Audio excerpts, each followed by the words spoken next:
They didn't come with thunder, no fire from heaven, no earthquake beneath the feet, just gnats, just flies, buzzing, swarming, unrelenting. This wasn't a spectacle. It was a slow unraveling. And today we're diving into gnats and flies, disruption of daily life. In Exodus 8, God commands Moses, "Tell Aaron to strike the dust, and from the dust gnats rise, not one, not 10, but clouds of them. They fill the air, they crawl on skin, they invade breath. Then come the flies, aggressive, persistent, everywhere." This wasn't destruction, it was disruption. Blood turned to water. Frogs flooded the land. But now God sends what's tiny, what's maddening, what's impossible to ignore. Gnats and flies don't destroy cities. They dismantle peace. They interrupt meals, sleep, work, worship. Because sometimes God doesn't break the walls. He breaks the rhythm. Here's the twist. These plagues weren't about devastation. They were about discomfort. God didn't send death. He sent disruption. He invaded the ordinary. He made daily life unbearable. Why?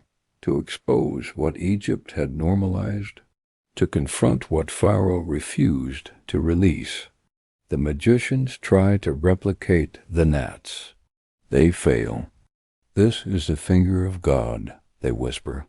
But Pharaoh hardens his heart, even when the evidence is crawling on his skin, even when the air itself turns hostile, because pride doesn't yield to proof. It resists until it breaks. With the flies, God draws a boundary. "No swarms in Goshen," he says. "My people will be untouched." This is the first plague with separation. Judgment and mercy side by side. Egypt suffers. Israel watches. And the message is unmistakable. God distinguishes. God protects. God sees. Let's bring this home. What if your gnats aren't insects? What if they're interruptions? The broken appliance, the delayed email, the restless night. What if God is using the small to shake the soul? Because comfort can become captivity, and disruption can be divine.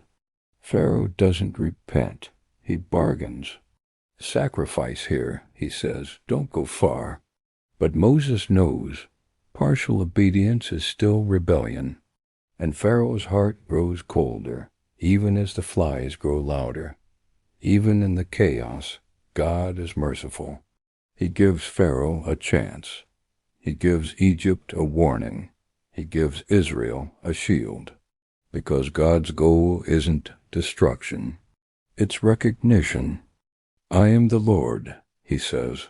"Let my people go." Gnats and flies weren't random.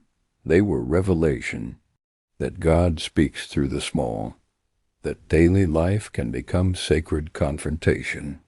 And that sometimes deliverance begins with discomfort.